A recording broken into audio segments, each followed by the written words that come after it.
नमस्कार, अपना बिहार देख रहे हैं आप और मैं हूं आप सबके साथ अनूप।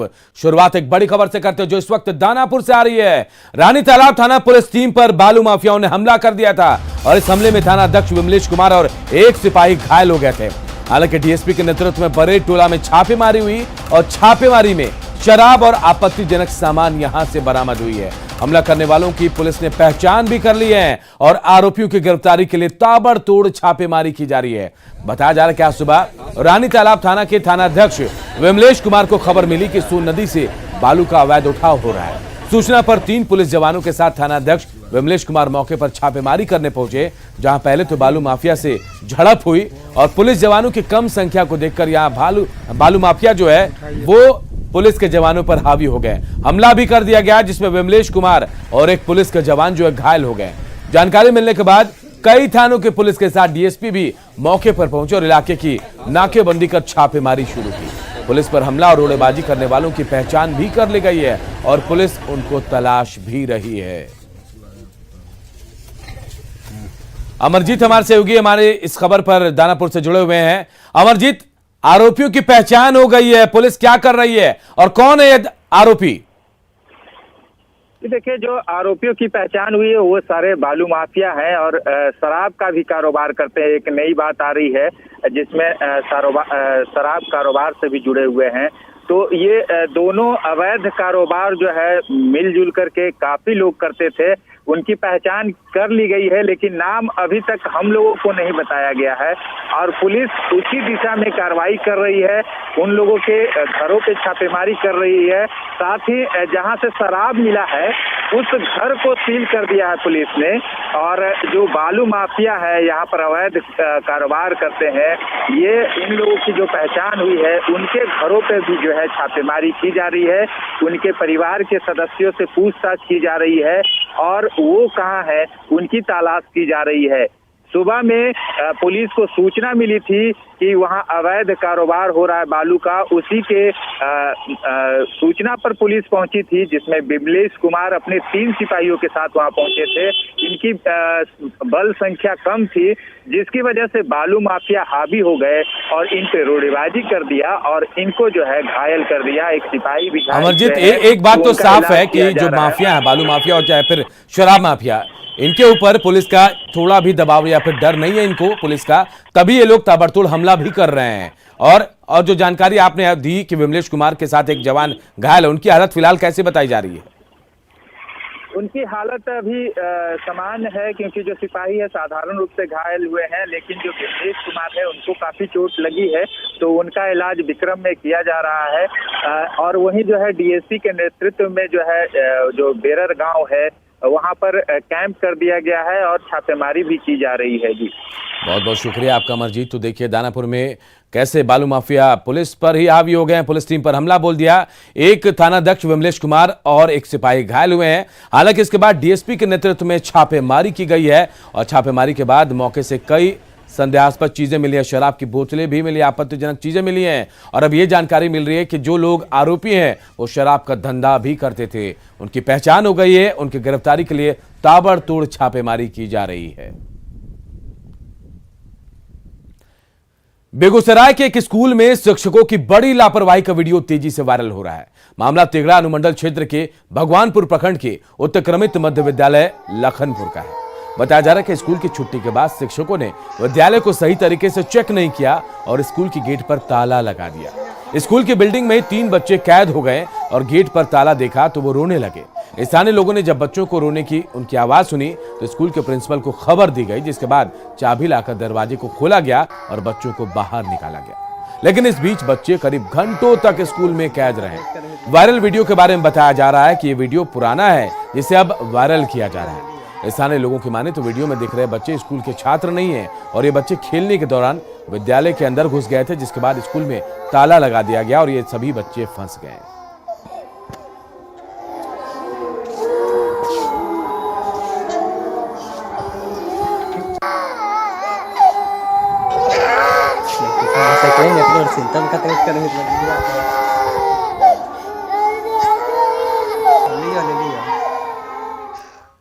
और इधर आरजेडी में मचे घमासान पर सियासत बेहद तेज हो गई है। हमने कहा कि तेजस्वी यादव मुख्यमंत्री बनने की चाहत में अपने ही परिवार के लोगों की राजनीतिक हत्या कर रहे हैं। दानिश रिजवान का आरोप है कि तेजस्वी अलाउद्दीन खिलजी को अपना आदर्श मानते हैं। दल में मचे घमासान से एक बात तो साफ हो चुकी है कि नेता प्रतिपक्ष तेजस्वी यादव जी अलाउद्दीन खिलजी के तर्ज पर आगे बढ़ रहे हैं। जिस तरीके से अलाउद्दीन खिलजी ने अपने कुर्सी के लिए अपने पूरे परिवार का कत्ल कर दिया, उसी तरीके से तेजस्वी यादव जी खुद को मुख्यमंत्री पद पर देखने के लिए अपने परिवार के सदस्यों की राजनीतिक हत्या कर रहे हैं। ये लोग अलाउद्दीन खिलजी को अपना आदर्श मानते हैं और इसीलिए पहले नीसा भारती को दरकिनार किया गया और अब तेज प्रताप जी को हटाया जा रहा है। उसके बाद लालू प्रसाद यादव जी को साइडलाइन करके ये राष्ट्रीय अध्यक्ष बनेंगे और ये सपना देख रहे हैं कि बिहार की जनता इनका खिलजी प्रेम देख करके भी इनको मुख्यमंत्री मान लेगी। मैं तेजस्वी यादव जी को बता देना चाहता हूं कि बिहार की जनता आपको समझ चुकी है कि आप खिलजियों को अपना आदर्श मानते हैं और ये देश राष्ट्रपिता महात्मा गांधी को अपना आदर्श मानता है। तेज प्रताप यादव और जगदानंद सिंह के बीच विवाद गहराता जा रहा है और इस मामले पर सियासत भी हो रही है। कांग्रेस जहां इसे आरजेडी का आंतरिक मामला बताते हुए कह रही है कि इससे विपक्षी एकता पर कोई असर नहीं पड़ेगा, तो ये आरजेडी ने कहा कि तेज प्रताप जो आरोप लगा रहे हैं उसकी जांच होगी। ये शुद्ध रूप से आरजेडी का आंतरिक मामला है और कांग्रेस का मानना है कि आरजेडी नेतृत्व इतना सक्षम है कि अपनी इन समस्याओं से वो बेहतर तरीके से निपट लेगा और पार्टी में सब कुछ ठीक ठाक रहेगा। तेज प्रताप जी एक जो 75 विधायक होते वैसे एक विधायक हैं और उन्होंने जो भी आरोप लगाया है उसे आरोप में अगर सत्यता होगी तो पार्टी अपने स्तर से पार्टी के संविधान के मुताबिक अनुशासन कमेटी बना करके उसकी जांच करेगी और जांच करने के मुताबिक जैसा होगा वैसा कार्रवाई करेगी और इसमें बहुत सारा कुछ है नहीं। आरजेडी में जारी घमासान ने कांग्रेस को असमंजस में डाल दिया है। कांग्रेसी नेता जो हैं इस मामले में सीधे सीधे बोलने से बच रहे हैं। हालांकि सभी कांग्रेसी नेताओं ने एक सुर में कहा कि राजनीतिक दल में सीनियर लीडर को हर हाल में सम्मान देना चाहिए।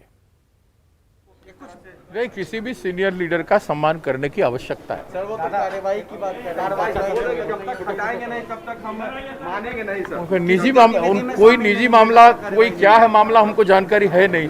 हम समझते हैं कि किसी भी दल में अनुशासन जरूरी है। जी जी जी। लेकिन हम ये दूसरे पार्टी का मामला है, मेरा अलायंस पार्टनर वो जरूर हैं, लेकिन मैं समझता हूँ ये लालू प्रसाद यादव जी इस बात को सुलझाने में सक्षम हैं और सुलझा भी लेंगे। ये सब होता रहता है, वो सब पैचअप निश्चित तौर वो लोग कर लेंगे। सब लोग एक ही हैं, चाहे जगदानंद बाबू हों, तेज प्रताप जी हों, तेजस्वी जी हों, लालू, सब एक है। वो राजद का मामला है, उनसे पूछिए तो बेहतर है। पंचायत चुनाव की घोषणा के बाद जिला प्रशासन ने पंचायत चुनाव को लेकर तैयारियां भी शुरू कर दी हैं, लेकिन अभी भी बाढ़ के पानी में कई पंचायतों के स्कूल डूबे हुए हैं। ऐसे में जिला प्रशासन के सामने चुनाव कराना एक बड़ी चुनौती है। मुंगेर जिला की बात करें तो सदर, बरियारपुर और जमालपुर के कई पंचायत पूरी तरह से बाढ़ प्रभावित है। यहां पंचायत चुनाव के दौरान बूथ बनाने वाले विद्यालय भी पानी में डूबे हैं।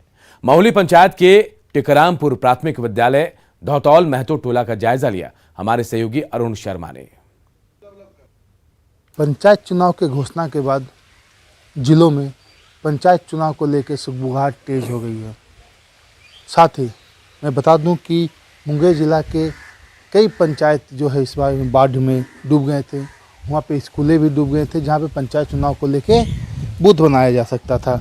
लेकिन अब जो मैं इस वक्त मौजूद हूँ वो मोहली पंचायत के धौताल महतो टोला प्राथमिक विद्यालय में मौजूद हूँ। आप देख सकते हैं कि विद्यालय की में जो पानी है पिछले 10 दिनों से यहाँ पे पानी आया हुआ था, लेकिन 2 दिनों से पानी कम होने के बाद अभी भी स्थिति है कि यहाँ के जो स्कूल है, स्कूल के अगल बगल में काफ़ी पानी है। स्कूल जो है, स्कूल हालांकि 1 से लेकर 8वीं कक्षा तक के बच्चों के लिए स्कूल खोल दिया गया है, लेकिन अभी भी यहाँ पे जो है शिक्षक वो आए नहीं हैं। यहाँ पे जो है बाढ़ पीड़ितों के लिए ये आशियाना बना हुआ है। तो ऐसे में पंचायत चुनाव के लिए यहाँ पे जो बूथ बनाने का काम है वो कैसे किया जाएगा ये तो देखने वाली बात है। लेकिन मैं स्कूल का दिखा दूँ कि अभी जो यहाँ पे जो आप देख सकते हैं कि पंचायत आम निर्वाचन लिखा हुआ है, लेकिन ये पेंट किया गया है। स्कूल को पेंट हुआ है, इसमें ही झक गया। अभी फिर पुनः यह लिखने की काम चालू होगी। मैं साथ में दिखाऊँगा कि अभी ये जो है, ये जो भवन है ये बाढ़ पीड़ितों के लिए आशियाना बना हुआ है। यहाँ पे जो भी अगल बगल के जो बाढ़ पीड़ित है तत्काल यहाँ पे आके वो रुके हुए हैं अपने फैमिली अपने बच्चों को लेके, खाना बनाने से लेके सभी काम इस स्कूल में किया जाता है, लेकिन स्कूल अभी बंद है। यहाँ पे साथ में स्थानीय लोग इनसे ही जानते हैं कि क्या यहाँ पे चुनाव में बूथ बनता था ये? हाँ, 2 बूथ बनता है। कौन-कौन? ये 1 नंबर और 4 नंबर। अच्छा। नौताल मतो टोला के 2 बूथ हैं। हाँ। 1 नंबर और 4। तो ये अब जो पानी हो गया तो यहाँ पे लगता है कि बूथ अब आएंगे? हाँ, अभी तो 2 महीने बाद चुनाव होगी, तब तक पानी बहुत दूर तक चला जाएगा। पानी चला जाएगा। हाँ। आपने देखा है जो विद्यालय है, विद्यालय में अभी बाढ़ पीड़ितों का आशियाना है तथा जो शिक्षक भी नहीं आए हुए हैं। हालांकि 1 से लेकर 8वीं तक के बच्चों के लिए स्कूल खोला गया है, लेकिन वो भी अभी तक नहीं आए। तो अब देखने की बात होगा कि जो बूथ बनाने का काम है वो कैसे यहाँ पे चलेगा। ये तो आने वाले समय में ही पता चल जाएगा। बूथ बनेगा तो कैसे बनेगा, किस स्थिति में बनेगा। तब तक के लिए तो हम लोग किसी अन्य स्कूल में जाके वहाँ के भी हालत हम देखेंगे। अरुण शर्मा, न्यूज़ 18 मुंगेर। इधर पटना में आर ब्लॉक को दीघा से जोड़ने वाले अटल पथ का उद्घाटन इसी साल जनवरी में किया गया। मुख्यमंत्री नीतीश कुमार के इस ड्रीम प्रोजेक्ट पर करीब 380 करोड़ रुपए खर्च हुए। अटल पथ से प्रदेश की राजधानी जो है उसकी खूबसूरती तो बढ़ गई, लेकिन कुछ लोग ऐसे भी हैं जो इसे बदरंग कर रहे हैं।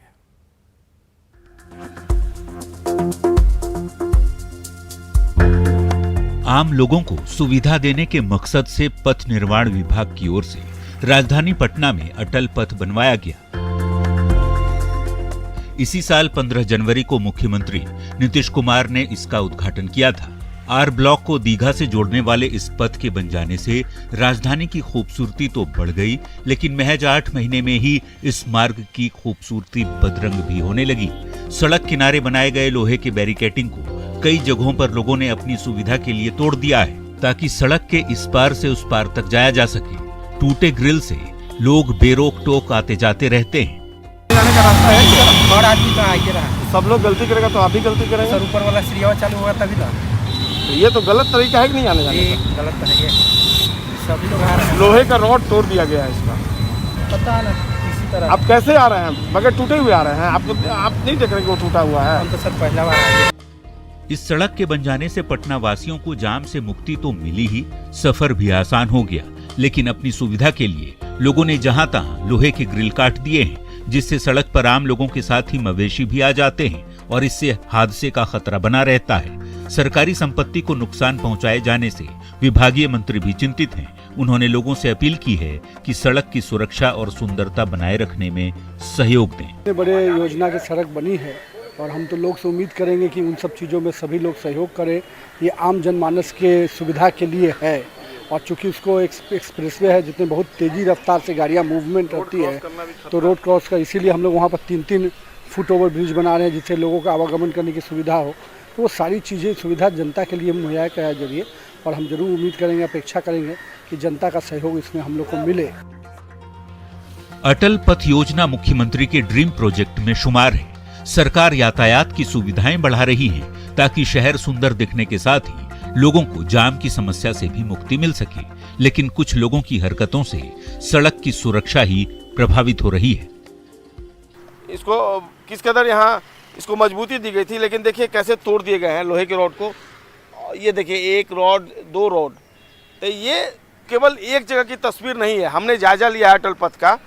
6 किलोमीटर से अधिक लंबा ये अटल पथ है और तकरीबन 1 दर्जन से अधिक जगह पर यहाँ के रहमो जो लोग हैं उनके रहमो करम पर यहाँ की बैरिकेटिंग है और यहीं से होकर आते जाते हैं। तो निश्चित तौर पर एक बड़ा सवाल है राजधानी पटना के लिए कि आखिरकार पटना के लोग जो चंद गंदे लोग हैं वह इस तरह की करतूत जो है वो क्यों करते हैं। निश्चित तौर पर कई सवाल खड़े करते हैं। सवाल पथ निर्माण विभाग पर भी है। यहाँ पर CCTV कैमरे लगे हुए हैं, इसके बावजूद इस तरह की तस्वीर सामने आ रही है जो निश्चित तौर पर एक विडंबनापूर्ण तस्वीर है। संजय कुमार, न्यूज़ 18 पटना। इधर भारत सरकार ने नेपाल को बाढ़ राहत सामग्री भेजी और यह जानकारी बेटा NDRF मुख्यालय ने दी है। भारत नेपाल सहयोग के तहत यह सामग्री भेजी गई है। 28 ट्रक के जरिए सामान को भेजा गया है। रक्सौल सीमा पर यह सामग्री जो है नेपाल को सौंप दी जाएगी।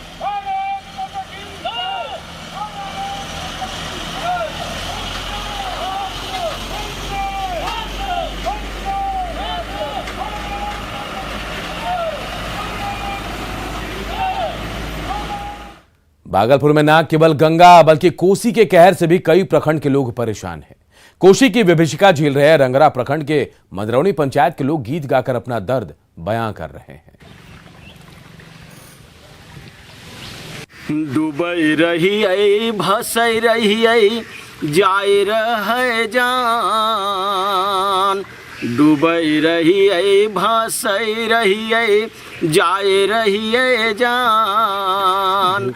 बाढ़ प्रीति के लीला देखो, बाढ़ प्रीति के लीला देखो, जनता छे परेशान। बोलो भैया राम राम, राम राम हो भाई।